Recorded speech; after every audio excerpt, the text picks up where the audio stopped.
Now let's engage in a very exciting subject called the art of persuasion. Let me give you some notes to take, because I found there's a great deal of difference between presentation and persuasion. When I first got into sales, I became a pretty good presenter. Shows taught me well. I used to hear people say, I've listened to a lot of salesmen, but you've got to be one of the best. I thought, wow, the man has taught me well. Somebody else would say, hey, I've been around, I think I've heard them all, but wow, you've got to be the best. You're one of the greatest salesmen I've ever heard. And I thought, wow, I've learned this stuff pretty quickly. Then one day the awful truth dawned on me. I thought, hey, wait a minute. Something's wrong here. If I'm one of the world's all-time great salesmen, how come they ain't buying? Wow. It started to dawn on me that I had an additional skill to learn. I got very good at presentation. I had yet to get good at persuasion. There were two great orators of antiquity. One was Demosthenes. He was a Greek. The other was Cicero. Cicero was a Roman. And they were both great speakers. But it was said of Cicero, when he spoke, everybody said, what a great speech. It was said of Demosthenes, when he spoke, everybody said, let us march. And that's the difference between presentation and persuasion. I'm asking you to learn this additional skill. We call you a good persuader if now the results start to follow. If something starts to happen, if people decide, if they actually do something about your presentation, if they do something about your appeal, if something happens, now we know you have truly become what we call a persuader. So let's talk about the art of persuasion and what all it entails. Let me give it to you. Here's number one. Be a good storyteller. If you're involved in a company that deals in numbers and business and products and volume of business, make sure you translate all the business into stories. Sometimes it's easy to say, we did $10 million in business last month. And then we forget the stories that are involved in that 10 million. So here's what I'm asking you to do. Become story conscious as well as figure conscious. How many stories does $10 million represent? And if you're only interested in the numbers and not the stories, you'll be limited in your future skills of communication. Try to translate activity and business and volume and money and numbers into people's lives and stories and who all is involved in the transactions. Okay? Now here's another key. Become your own best storyteller. Learn to tell your own story. Whether it's identification, logic, solutions. Be a student of your own life. It's so important to go back over your own life. It's good to review at the end of the day your experiences of the day. We call it learning to reflect. One of the keys of making the past more valuable to invest it in the future is learning how to reflect. And let me give you some good times to reflect. One is at the end of the day. Take a few minutes at the end of the day and go back over your day. Who did you see and who did you meet, and who did you talk to, and what happened? Why did they say what they said, and why did you say what you said? We call it running the tapes again. And if you'll take a few minutes at the end of the day and run the tapes of the day again, that day will take a more important place in your equity future. You'll be able to draw from that day. But if you casually go through the day, and then if you casually miss the opportunity to lock that day into your consciousness, sure enough, at some future time when you could have drawn from that experience, it won't be available. Here's how to lock in your past and make it more of an equity. Number two, take a few hours at the end of the week to go back over a week. A week is a pretty good chunk of time. The sights and the sounds and the colors and the people and the decisions and the mistakes and the errors and the successes. Just go back and review that week and let that week take a more powerful place in your awareness. A half a day at the end of the month. A month is really a good chunk of time. We wouldn't let a company go by without taking a look at least in 30 days. You can't be casual about taking a look. Somebody says, well, let's let the company go a few years and then we'll take a look. Say, no, you can't wait a few years. That would be too late.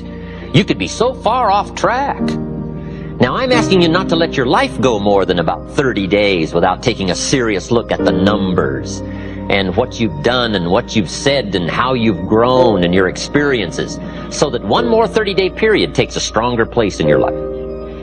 Take a weekend at the end of the year called Time to Reflect. Why? To make the past more valuable. If you treat it so, experiences can become commodity, currency, coin. Now, why try to make the past more valuable? Here's the simple answer: to invest it in the future. When my father was about to turn 76 years old, I said to him, "Dear Father, can you imagine the incredible experience that's waiting for you to gather up the last 75 years of your life and invest them into your 76th? See, that's a lot different awareness than just trying to make it through one more year. Let me offer you this challenge: to gather up more of your past and invest it in your future. And part of it is studying your own story, because your own story could be so powerful in identifying and offering answers and solutions. No telling what, if you took a little time, you could uncover that you just haven't talked about for a long time.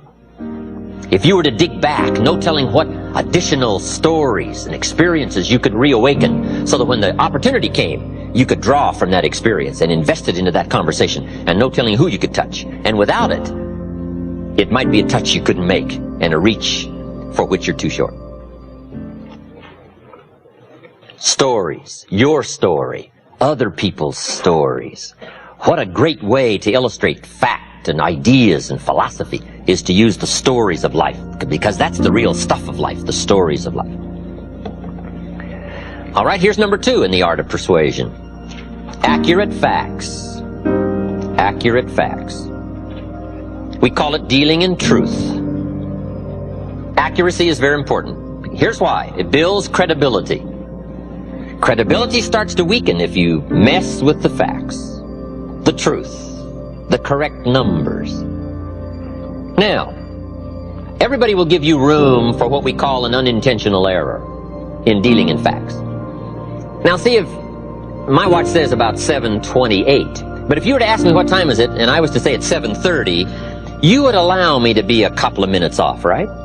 If I said it was 7:30, but accurately, really, truthfully, it was 7:28, you would give me that error to just quickly say 7:30, right? You would say, you didn't mean to mess up my life, right? By leading me astray with this erroneous information that it was 7:30 when really it was only 7:28. Now, there are times and occasions when you may have to be precise, and it may be a life and death matter, who knows? But in generally speaking, people will give you room for making what we call an unintentional error in stating what we call the truth. But beyond a sort of reasonableness of unintentional error, an area that is what we call in higher circles unacceptable. Some people deal in exaggeration, and it starts to destroy their credibility.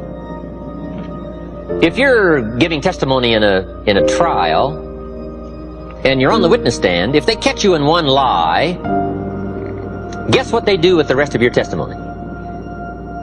They throw it all away. Why? You have destroyed your credibility. The guy says, well, no, I only lied just that one time. Well, how are we going to believe that? All it takes is one to now weaken your whole testimony, right? So here's part of the key in the art of persuasion. Dealing in truth. Dealing in fact. Here's what we call true sophistication. A total absence of exaggeration. Why? It's unnecessary to the sophisticated. Here's what we call exaggeration. The childish attempt to make up for lack of self-worth. If you don't feel adequate, more often than not, you tend to deal in exaggerations, to make up in numbers what you may lack in character, or what you lack in substance, or what you lack in confidence. But if you start building character and confidence and precision of thinking and decision-making, and you have a sense of growing worth and value, you don't mind dealing in absolute truth and accuracy, because that's what counts. Here's the next key. Better understated than overstated. I have a book called Seasons of Life, and it's got my picture in it.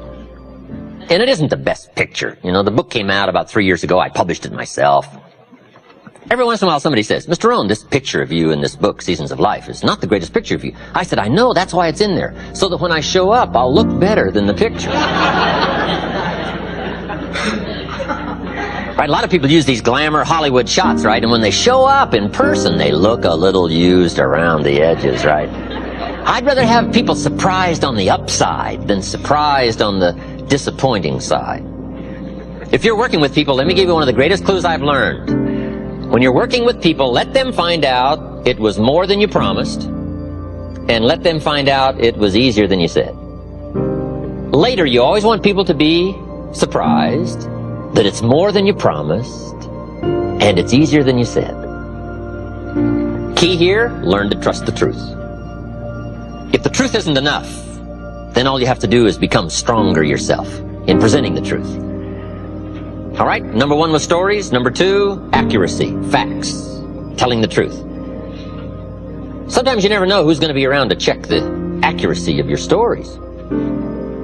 In one of my sessions on the weekend, in our leadership series, I was talking about a murder trial I attended many, many years ago in Houston, Texas. And I was describing this murder trial and the scene, and the lawyer who turned down the case. Then they hired another lawyer to defend this black man who had killed a bus driver. And I'm going through this whole scene. Somebody told me it was going to be quite a dramatic trial and I should go. And I happened to be in the area, so I went to this murder trial. I was there every day. And the lawyer was so brilliant. This black lawyer from Dallas was so brilliant. I was swept away by his language and his style and his uniqueness. He had the whole courtroom mesmerized. So I'm telling this whole story for some illustration I was using. And then I finished the story and I started moving on, and it was, getting close to having a break in the seminar. And when I finished the story, a lady stood up. I had a class of about 40, 50 people. She stands up. She said, Mr. Rohn, could I say something? And I thought we'd been going quite a while, and she just wanted to stand up and leave and excuse herself. And she said, could I say something? And I said, well, yes. And she looked a little sort of shaken. I said, yes, of course. She turned around to the group and she said, ladies and gentlemen, I've just had a unique experience. She said, this story that Mr. Rohn told you about this murder trial down in Houston, Texas, some 15 years ago. She said, I want you to know the experience I've had in listening to the story has been unique because I was there. She said, the attorney that turned down the case, a pretty famous attorney, she said, he happened to be my boss. I was his legal secretary. I also sat in that courtroom. I want you to know, Mr. Rohn has described to you exactly what happened. And I thought, wow.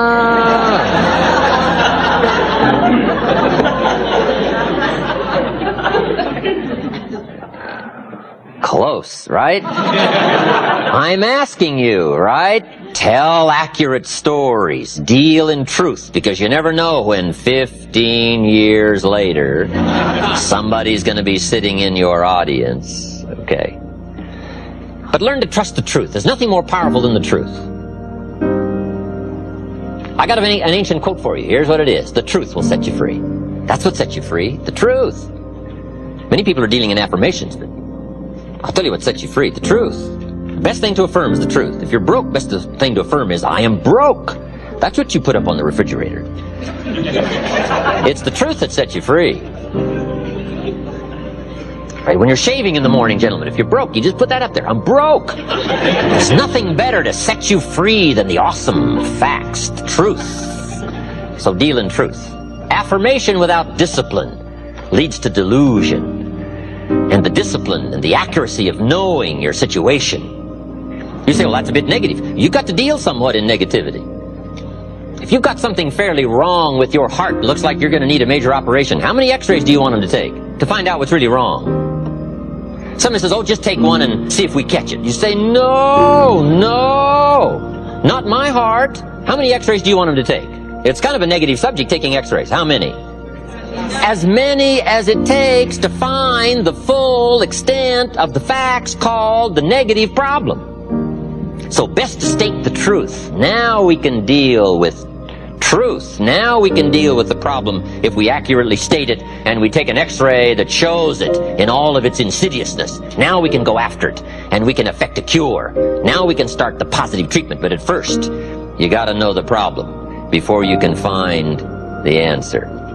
So dealing in truth, so important. It sets you free. Next in the list of key things to remember in the Art of Persuasion, I've got down here quotes. You might as well borrow somebody else's good language. If they've said it extremely well and you can use it to illustrate a point, just borrow it. I borrow everything I can borrow. All the stuff Mr. Schoaf taught me, I borrow all that. You know, try my best to give him credit for all the things he shared with me. But borrow. Some people have said it so well, there's no use trying to think up another way to say it. Quotes. It shows you've done your homework. It shows you're passionately interested in your subject. The quotes, the stories. In some other seminars I give, I use a lot of quotes. I'm talking about humans being affected by each other, and I quote the lyrics from a recent song that says, "If not for you, the winter would hold no spring, couldn't hear a robin sing, I just wouldn't have a clue, if not for you." Now see, that's so well said, you couldn't improve much on that. So the key is to just borrow all that you can borrow to support your argument, to express your heart, or to express your mind and your feelings. This is part of the Art of Persuasion, learning to borrow things well said and well constructed. Winston Churchill said, "The truth is incontrovertible. Malice may attack it, and ignorance may deride it, but in the end, there it is." See, that's so well said. You could stay up all night and not think of that, right? But you don't have to stay up all night and think of it, right? Churchill's already said it. But it's so powerful, and it's so brief, and it's so precise, and it's so dramatic that you might as well borrow the drama that comes from the language just by exercising the quote. I talk about the brevity of life in one of my other lectures. The Beatles wrote, "Life is so short." What a powerful lyric from one of their songs. And for John on the streets of New York, it was extra short. But see, those are powerful words. Elton John sings, "She lived her life like a candle in the wind." Wow, you can't think of much better lyrics to describe how fragile life is and how brief it is. Right? Those are unique words, and the key is to learn the words and borrow the words and borrow the quotes to support your expressions, your communication, your conversations. Benjamin Disraeli said, "Nothing can resist a human will that will stake its existence on its purpose." Wow, that's powerful. We call this towering language.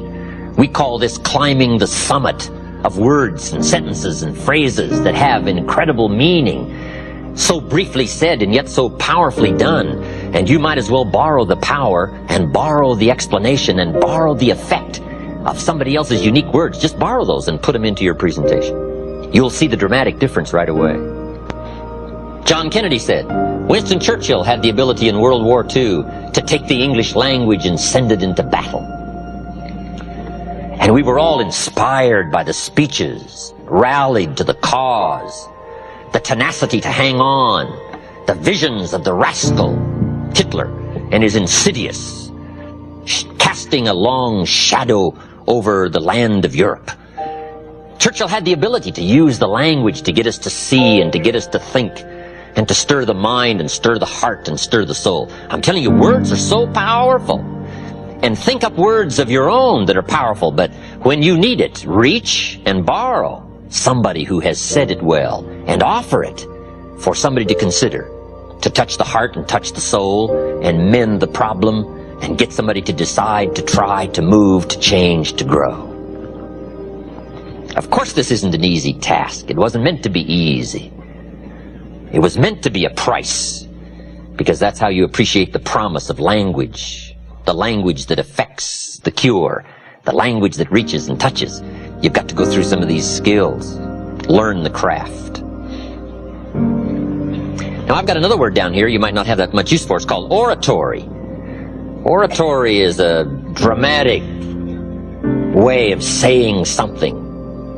catch someone's attention, to drive the point home. And you may not have that much use for oratory. I probably use more oratory informally than I do in public. I'm a little more reserved on the platform behind a podium. I get a little more dramatic in person. It's just my style. A little more conservative in public, a little more dramatic in person. But I do have a bit of oratory. One of my lectures, I'm dealing with the problem of complaining. I go through a whole list called the diseases of attitude. And when I get to the last one, complaining, I'm wanting to really make it clear. And I say, spend 5 minutes complaining and you have wasted 5. And you may have begun what's known as economic cancer of the bone. They will soon haul you off into a financial desert and there let you choke on the dust of your own regret. Now, that's what we call a bit of oratory, right? Oratory. Just a burst, right? Now, you can't do 30 minutes of that, right? That'd be too much. But when the occasion calls for it, oratory, saying something in a more dramatic fashion.